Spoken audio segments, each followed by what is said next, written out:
नमस्कार, आप देख रहे हैं न्यूज 24 दैनिक। मैं हूं आपके साथ मनु तिवारी। आइए रुक करते हैं इस खास खबर की ओर। भाषा पर सियासी संग्राम, हिंदी थोपना बीजेपी का एजेंडा, उद्धव ठाकरे का हमला, फडणवीस ने दी सफाई।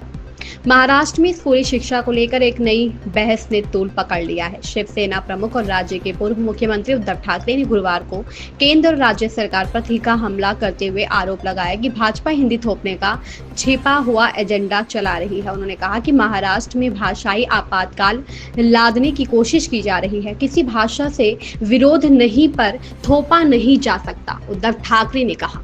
ठाकरे ने स्पष्ट किया कि उनकी पार्टी किसी भी भाषा के खिलाफ नहीं है, ना ही उन्हें किसी भाषा से घृणा है, लेकिन उन्होंने दो टूक कहा कि किसी भी भाषा को जबरन थोपने की कोशिश बर्दाश्त नहीं की जाएगी। हम हिंदी के खिलाफ नहीं है, लेकिन मराठी भाषी राज्य में हिंदी को थोपा जाना स्वीकार नहीं। यह बयान ऐसे समय आया है जब राज्य सरकार ने कक्षा 1 से 5 तक के मराठी और अंग्रेजी माध्यम के स्कूलों में हिंदी पढ़ाने के प्रस्ताव पर विचार शुरू किया है। इसे लेकर मराठी भाषा प्रेमियों और राजनीतिक दलों में तीव्र असंतोष देखा जा रहा है। बीजेपी पर विभाजन का आरोप। ठाकरे ने बीजेपी पर भाषा के जरिए लोगों में बंटवारा करने का आरोप लगाया और कहा कि सत्ता में बैठी पार्टी भाषा पर आपातकाल थोप रही है।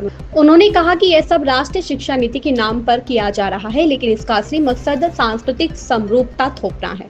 फडणवीस ने दिया जवाब, सभी पक्षों से चर्चा के बाद होगा निर्णय। इस बीच महाराष्ट्र के उप मुख्यमंत्री देवेंद्र फडणवीस ने मामले में सफाई देते हुए कहा कि राज्य सरकार तीसरी भाषा के मुद्दे पर तब तक कोई अंतिम निर्णय नहीं लेगी जब तक सभी संबंधित पक्षों से चर्चा नहीं हो जाती। हम साहित्यकारों, भाषा विशेषज्ञों, राजनीतिक दलों और सामाजिक संगठनों से राय लेंगे।